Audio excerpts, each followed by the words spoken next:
Okay, let's check some comments. ProQuest top 6 video comments. Some good stuff here. Uh-huh.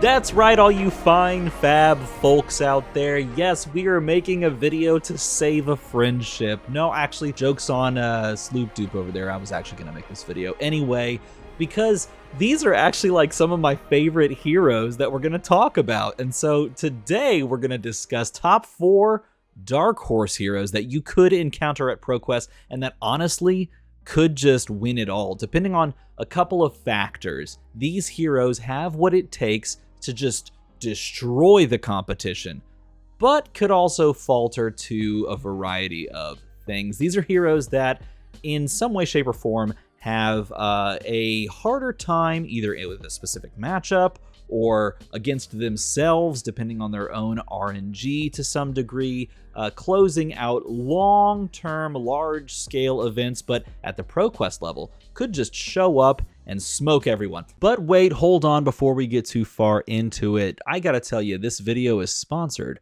by MinMax Games. Yes, MinMax Games, a wonderful local game store that wants to take care of your flesh and blood needs. Whether it be single cards or sealed product, they have you covered for anything related to flesh and blood. They've got the new stuff, they've got the old stuff, they've got the middle stuff that was weird for a bit, but who cares?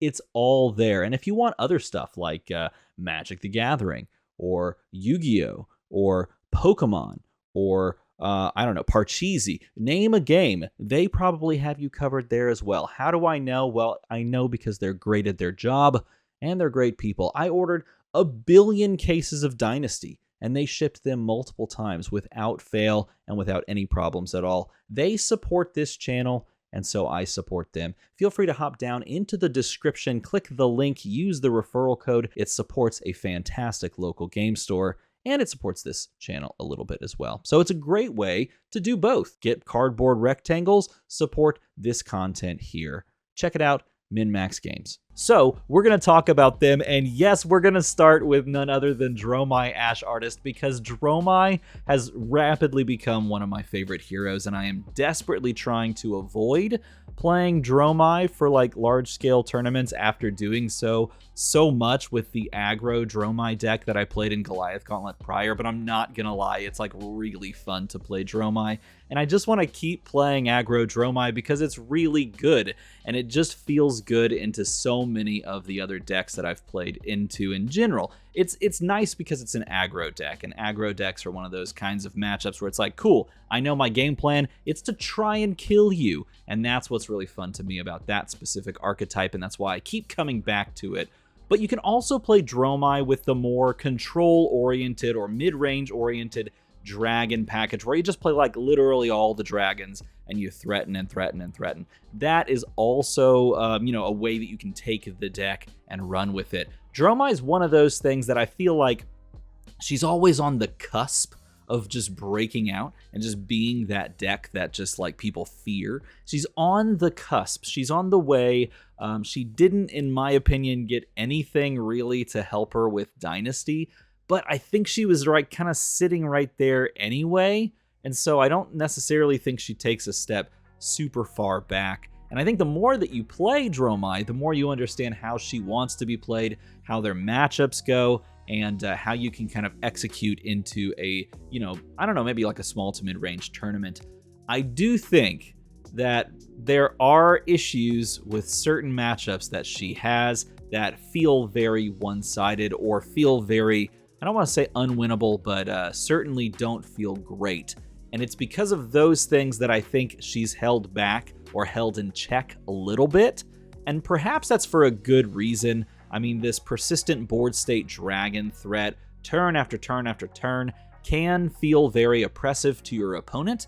And that general feels bad moment, if she were incredibly prevalent, might not bode well, I don't know, for the health of the game, but I don't necessarily think it's as big of a deal or as big of a problem as it was with Prism with regards to Spectra and that sort of thing. I think the fact that you can deal with dragons on your turn, if you kind of bring the package in that could deal with it, makes her feel a lot better to me in my eyes than when you were playing against Spectra Prism that you just couldn't really deal with if they snowballed the board. And some heroes can't deal with Dromai, but to be fair, Dromai sometimes can't really play into some other heroes, though perhaps with more practice and more deck iteration and more, just high-level play, she can kind of curb some of those bad matchups. So this is a deck that I think can really show up and spike one of these tournaments if you dodge certain matchups and you know how to execute the deck, depending on it, whether you're playing the aggro version or the more control/mid-range version. I think Dromai, she could do a lot of stuff. There you go, Sloop Dupe. I'm not gonna lie, I was gonna make this video specifically for Dromai and one other hero, which we'll talk about at the end, because these two heroes, so good and need to be talked about. All right, next up is one you wouldn't expect. Dorinthea is actually really, really good. Dorinthea is really good. And Dorinthea's kind of always been really good, but has just struggled into specific matchups that just kind of push her out of the limelight. Like, this was the deal with Prism. Like, she just couldn't really do anything about Prism. Dorinthea, however, very good in general against Dromai, so that's kind of nice. Dorinthea is also one of those weird things where, like, if there's really good control decks, then Dorinthea doesn't necessarily have the capability to kind of deal with those if they can block out and then defense react efficiently.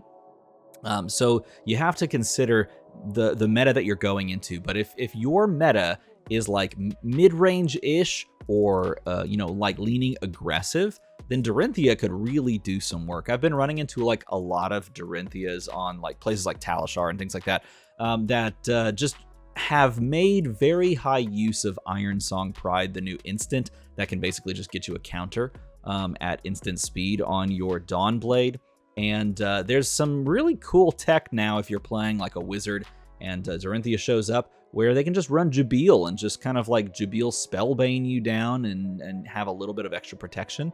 And it just makes her really interesting and really fun. She's always kind of been on the heels of some of these like top tier heroes.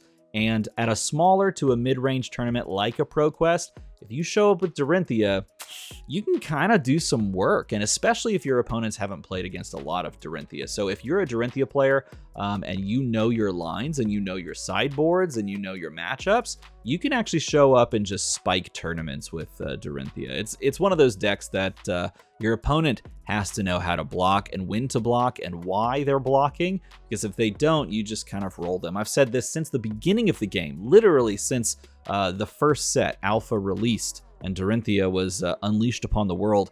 She is a new player killer, because new players struggle so hard against whether or not I just block here or I don't block, or maybe I block 2 cards, or maybe I just, like full block with everything, like just to avoid a counter. You just gotta know it. On to the next one, and that is a spicy one. Look, it's Lexi Livewire, and I'm not gonna lie, look, here's the thing about Lexi. People have pivoted to this hard ice control build, and it just works. Like, it really does work. I've played into it many times, and it just makes you not play the game as the opponent. And I know that doesn't feel good. I know people don't like ice in that respect, and it kind of like sticks you. But look, here's the thing. This is a hero that up until this point has, again, been on the cusp of like these great moments and like great tournament finishes, and has fallen short from one, thing or the other. And the idea that players are still iterating on these decks and trying to like play the meta and change Lexi to be functional and like just dominate against the competition is incredibly exciting to me. And even though I've played against it and it doesn't feel good to get like Arctic Incarceration redded like 3 turns in a row and basically like, well, you're gonna have to block this arrow, otherwise you lose X amount of damage and, do this other thing and then drop a card. Okay, well then also Arctic Incarceration, your turn is over. It doesn't feel great, but I do think that it has enough power overall from match to match to play into a lot of these heroes in the meta. And yes, there are going to be some tough matchups for Lexi as well. And there are some disruption things that both can happen from your opponent to you as a Lexi player, and also from your deck that can kind of suck, like 3 of a kind drawing only non-attacks, and then not allowing you to kind of like capitalize on damage. This is a thing that Lexi players have had to deal with since her inception. Really, I should say Ranger players have had to deal with since her inception. But with this ice control that she's kind of playing, where you put your opponent on the back foot constantly, I feel as though that a couple of these moments where that happens have been lessened because I've already been taxed to, some crazy degree by these overall taxing effects. And so perhaps this is the build that can just push Lexi forward into one of these top tier heroes. It's gonna be interesting to see how many Lexi players pick up the mantle and just run with it and try to spike some ProQuest tournaments, because there are a lot of Ranger faithful players out there. Just look at the Azalea cult; they know what it's about, and Lexi has been putting up some results already. So it's gonna be interesting to see if Lexi still kind of falls by the wayside at some point, or if she shows some consistency and picks up some wins, because I do think she has the skills to pay the bills, as it were. And finally, the other reason I wanted to make this video, Kano. I love Kano. Look, here's the thing. Like, all 4 of these heroes that we've talked about are all heroes that I actively just want to play, because I love playing the weird Darkhorse role in a tournament. Like, it's my favorite thing to sit down with a hero that your opponent goes, hold on, let me read that card again, because they haven't necessarily read that card in a while. I love that. I love that so much. So all 4 of these heroes, this is why I was going to make this video even before that hilarious comment from Sloopdude, because all 4 of these heroes are super cool, but perhaps more cool than all of them, or hot, I know that's weird, is Kano, Dromai of Aether, because Kano is a man after my own heart. This guy can do some crazy things, and it is so much fun to play Kano once you've figured out and lost a billion times and figured it out again. It's so much fun to play as Kano. Kano is in an interesting spot right now because, again, players know at this point, I don't think like it's a secret on what Kano can do. He's been shown off and he's posted really scary results in a variety of formats, in a variety of tournaments. And because of that, everybody kind of knows now what to expect when you sit down against a Kano player. There's a moment wherein Kano will just try to kill you, and you may not think that it gets there, and then sometimes it doesn't get there, but sometimes it does. And you're at a very high life total, and you thought, I don't think that, what's the math on that? And the Kano player over there is just like abacusing in their head. They're just like moving the little things over, like counting resources. This is what we do as Kano players, okay? And I'm not a very good one, but I definitely enjoy the play style. And right now in this meta, you actually have game into just about every hero. Just about every hero can get Kano'd, if you will. That's a verb now.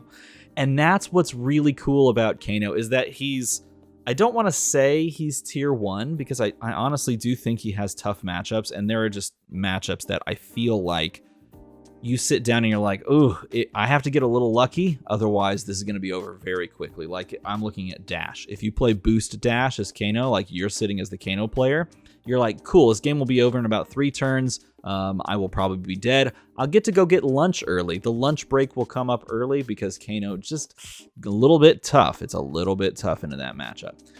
That being said, all those aggro heroes, it feels unfair from the Kano's perspective. It's like, oh, you're not going to pitch to stop the arcane damage? You're not going to bring AB? This game is over. It feels so good. And yet, I don't know. It's one of those things where he's on the cusp, and if he runs into good matchups, he can just take the tournament. Again, I've said that about all 4 of these heroes. If they run into good matchups, if they avoid the natural RNG of finding a bad matchup, then they can just smoke the field. That's what's cool about playing a Darkhorse hero. And it's what's kind of infuriating at times about playing one of these 4 heroes. These 4 heroes all have the capability of just throwing down on the table and dealing the damage. But I would describe all 4 of them as a bit more susceptible to their bad matchups than perhaps those top tier heroes, or perhaps a bit more susceptible to RNG from their own personal play styles than the top 6 heroes that I mentioned. So let me know what you think about this in a comment below. Do you agree that these are the top 4 Darkhorse heroes? Let me know down below. Tell me what you think in a comment. I always love reading your comments. I literally go through just about every single one of them on every video just because it's fun to hear from you. So if you enjoyed this video, leave a comment down below. Also, make that number go higher. Look at how high that number got since Monday. That's pretty cool. You're pretty cool. And if you enjoyed the intro to this video, become a patron because I made this intro because I had time. And you know what would give me more time? Like just doing this as a job. That would do it. So if you want that, if you want more videos that are kind of like weird intros like this, feel free to become a patron. As always, thanks for watching.